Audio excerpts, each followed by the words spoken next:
Bienvenue sur Top Invest, la chaîne des top d'investissement. Ici, on parle essentiellement d'entreprises de qualité. Avons-nous une opportunité d'investissement sur Nice? C'est la question à laquelle on va essayer de répondre en se basant sur l'état financier de la compagnie. J'ai bien dit Nice, pas Nike, d'accord? Donc, ceci représente uniquement mon point de vue et non un conseil d'investissement. Et comme d'habitude, je me réserve le droit de me tromper. C'est une demande spéciale d'un abonné Top Premium. Je rappelle que dans le service Top Premium, vous pouvez demander des analyses quantitatives et avoir la certitude que ça va être fait. Comme sur cette compagnie, je ne la connais pas du tout, je la découvre au même moment que vous et on va voir comment est-ce que se passe le processus de réflexion quand on regarde ce genre d'entité-là. Retenez ici que le plus important, c'est de poser les bonnes questions. D'accord, les chiffres, c'est très très bien, mais derrière, si cette compagnie-ci vous intéresse, lisez les rapports financiers. Ok.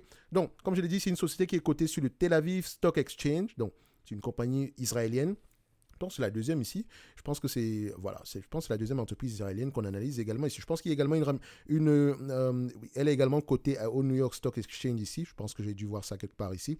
Mais j'ai pris à peu près la cotation ici au TAS, d'accord. Donc ici, je sais pas comment on appelle la monnaie. Comment on appelle ça, la monnaie israélienne. Donc on appelle ça comment? Currency, ILS, c'est le shekel.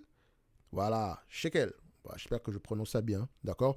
So, maintenant, comme je l'ai dit, c'est un abonné de Top Premium qui l'a demandé ici. Normalement, si dans le service Top Premium, vous pouvez demander des analyses quantitatives. Chaque mois, vous recevez ici des notes d'analyse sur des compagnies qui, moi, m'intéressent, sur lesquelles, moi, j'ai lu mes rapports financiers. J'ai écrit une petite note ici et je vous la présente ici. Ça ne veut pas dire qu'on prend, on achète.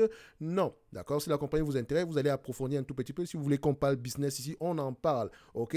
So, derrière également, je fais les notes de suivi. Donc, si une compagnie m'intéresse, il ne suffit juste pas de la présenter, mais de continuer à la présenter tant que l'hypothèse d'investissement de départ est toujours d'actualité. OK? Et encore, pour ceux qui sont dans le service Top Premium, uniquement pour le nombre de places restantes ici, vous pouvez avoir droit à la promotion concernant les formations actuelles et à venir. Chaque mois, on a une nouvelle formation. OK? So, formation thématique, je précise, parce que chaque secteur d'activité s'analyse d'une certaine manière. OK? So, maintenant, on vient ici, en termes de revenus, c'est une compagnie ici qui vend des logiciels. Maintenant, qu'est-ce que fait le logiciel? Il fait quoi exactement? Je vous laisse aller vous débrouiller par rapport à ça. Moi, quand je vois logiciel, je pense directement ici à abonnement. Est-ce qu'il y a abonnement derrière? OK? S'il n'y a pas abonnement, qu'est-ce qu'il y a? Est-ce que c'est licence perpétuelle? L'un ou l'autre? Je préfère abonnement ici. Si c'est abonnement, le logiciel qu'on vend ici, est-ce que les gens qui l'utilisent ici, ça crée en eux une certaine habitude? Est-ce qu'ils peuvent facilement changer? Voilà les questions que je me pose directement quand je vois logiciel. OK? So, est-ce qu'on a des concurrents également? Et si on a des concurrents, qu'est-ce qu'elle fait d'exceptionnel par rapport à ces concurrents-là? OK? Géographie d'opération. Ça, c'est tout à fait normal. C'est des questions de base qu'on se pose généralement. OK? So, grosse margin, revenu est croissant. Vous voyez comment c'est beau à voir, n'est-ce pas? Revenu croissant. Stabilité, je dirais même une légère croissance des revenus. J'aime ça. On aime ça. On aime ça. OK? En termes de net income ici, qu'est-ce qu'on a comme les net income ici? On a une croissance des net income magnifique. Est-ce qu'on va avec les free cash flow? Et encore, la comptabilité sur les entreprises, les entités ici israéliennes, je ne la connais pas. Donc, c'est toujours bien d'aller vérifier.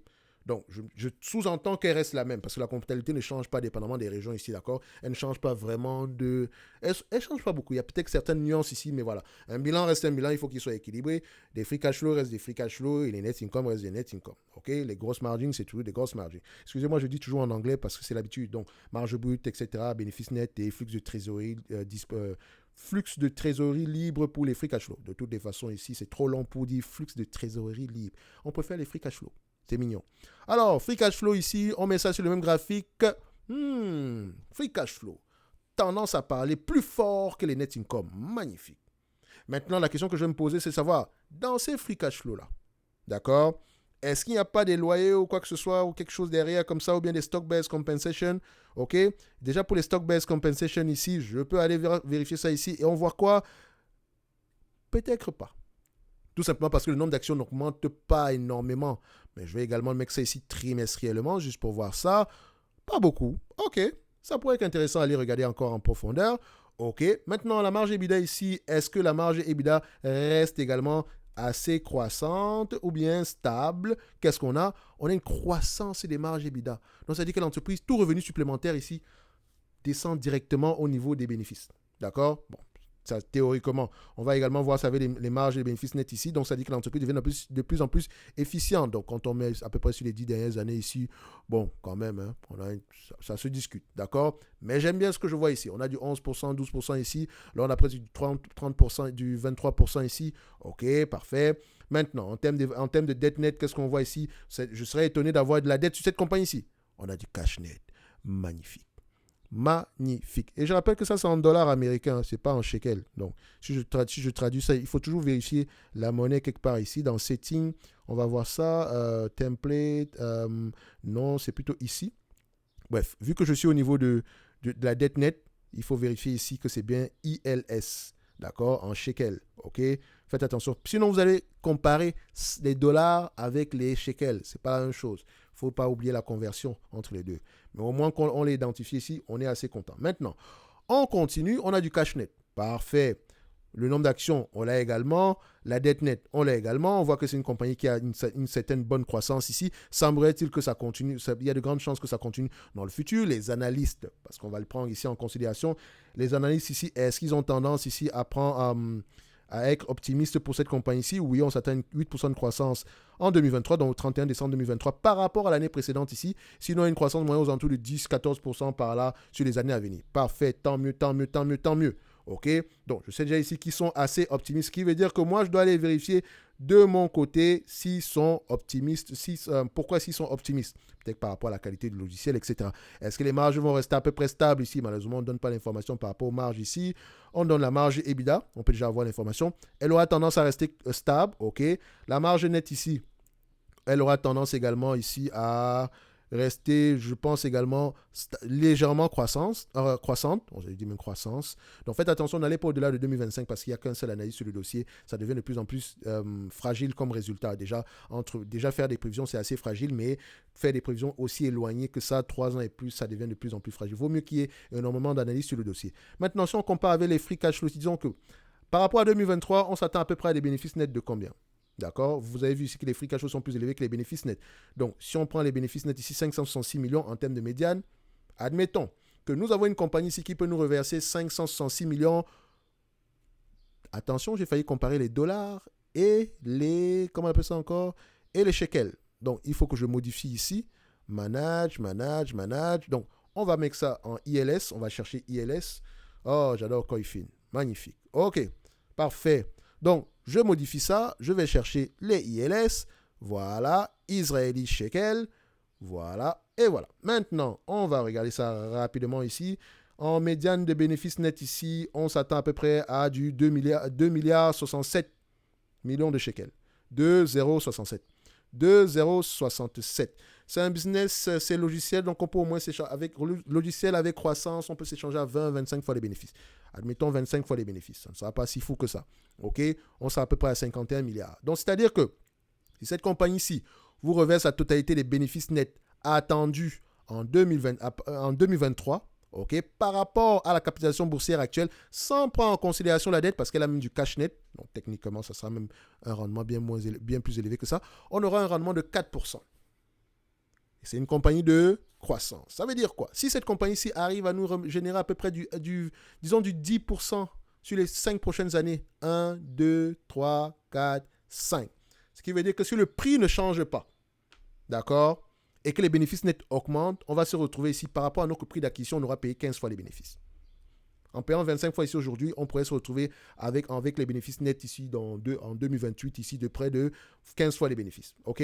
Par rapport à notre prix actuel qui est encore à 23,4 fois les bénéfices, si je ne me trompe pas. Donc, ce qui veut dire que ça pourrait être assez intéressant. Ça, c'est juste 10%. On n'est pas à l'abri d'une augmentation des marges. D'accord? Et n'oubliez pas qu'on a pris un tout petit peu de guesstimation ici. Ce qui veut dire qu'on aime bien acheter une compagnie de croissance à un prix qui n'implique pas la croissance. Donc, c'est-à-dire que c'est assez intéressant à aller approfondir. Comme je l'ai dit, quel type de logiciel on a? Qui sont nos concurrents? D'accord? Les personnes qui utilisent ce logiciel-là, est-ce que ça crée une certaine habitude? Est-ce qu'ils ont une facilité à changer? Parce que généralement, au niveau des logiciels, c'est le switching cost ou bien le network effect. Plus les gens l'utilisent, plus il a de la valeur. D'accord? Si on a les deux, c'est parfait. Switching cost, c'est-à-dire que ceux qui l'utilisent ont tendance à être réticents à changer. Parce qu'ils ont ça crée en eux une certaine habitude. OK? Donc, allez-y vérifier ça ici. Il faut comprendre le business. C'est uniquement grâce à ça que vous allez investir à long terme. Mais j'aime bien cette compagnie-ci. Du point de vue quantitatif, c'est intéressant.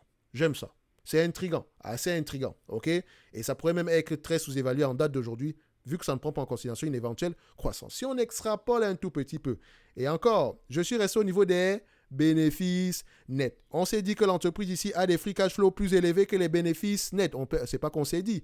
On a vérifié. Mais on va rester au niveau des bénéfices nets parce qu'ici, ils sont ajustés. Ce chiffre, c'est donc, ça peut prendre en considération aussi. Ça peut être l'équivalent ici des free cash flow. OK? Extrapolons. 2,7 milliards en 2025. 2,7 par rapport au rendement actuel, par rapport à la capitalisation boursière actuelle. D'accord? 47 milliards, 47,9. Ça donne un rendement de combien? De 5,6%. Pas si fou que ça. OK?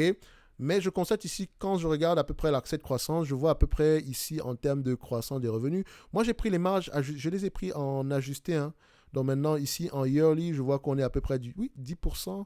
Non, ça, c'est quand on exagère un tout petit peu plus loin. Mais voilà, ça, je pense que c'est assez intéressant ici. Oui, quand même, c'est 10% au moins en moyenne. OK, donc il n'y a pas de mais.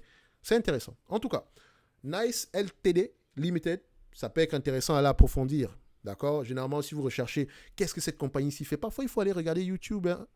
Sur YouTube, vous pouvez avoir des informations par rapport aux entreprises. Donc, je tape Nice Ltd, je mets ici YouTube. OK, il y a sans doute une vidéo qui va apparaître. Ici, on me présente ici le business de Nice, etc. Je peux voir à peu près ce que la compagnie fait.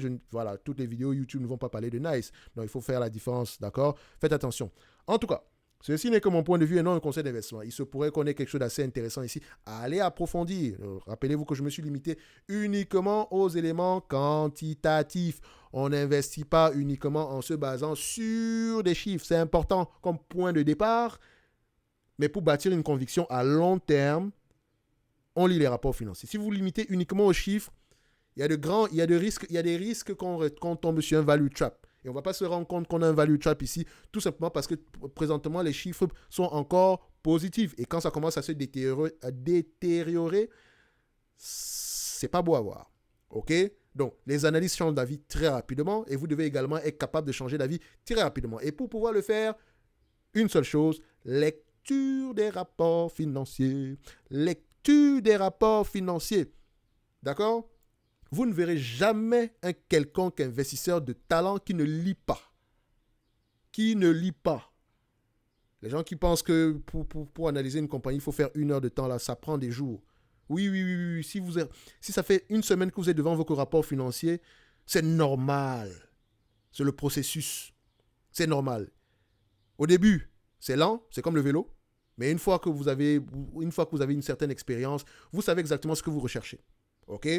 Vous savez exactement ce que vous recherchez. Et parfois, les entreprises ici, quand je regarde une entreprise dans le segment logiciel, je sais que j'ai 2-3 questions qui me viennent directement en tête parce que j'ai déjà lu sur certaines entités. OK? Je sais également que si elle a des marges à un certain niveau, alors qu'elle est dans le secteur des SaaS, je sais, voilà, il faut qu'elle ait un certain niveau de marge ici parce que je sais que c'est un segment qui a des marges assez élevées. OK? So, lisez, apprenez un peu plus sur le business, regardez l'historique ici. OK? Et pour ceux qui veulent aller plus loin, retrouvez-nous dans le service Top Premium pour pouvoir bénéficier ici des formations thématiques actuelles et futures. Ne l'oubliez pas, ok? Ça vous permettra de poser les bonnes questions. Et pour ceux qui ne peuvent pas, on reste bons amis. On n'oublie pas de lire ces rapports financiers. On n'oublie pas de rester très curieux. Cette compagnie-ci est intéressante. Mais voilà, ça ne veut pas dire que moi, je vais approfondir quoi que ce soit dessus.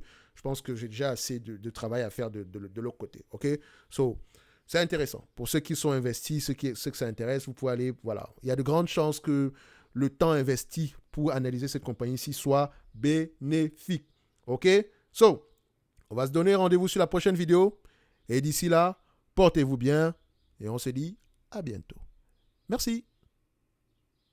Un like, un abonnement, ça fait quand même plaisir. Ou un commentaire également. Mais un like, un abonnement, ça fait également plaisir. Merci.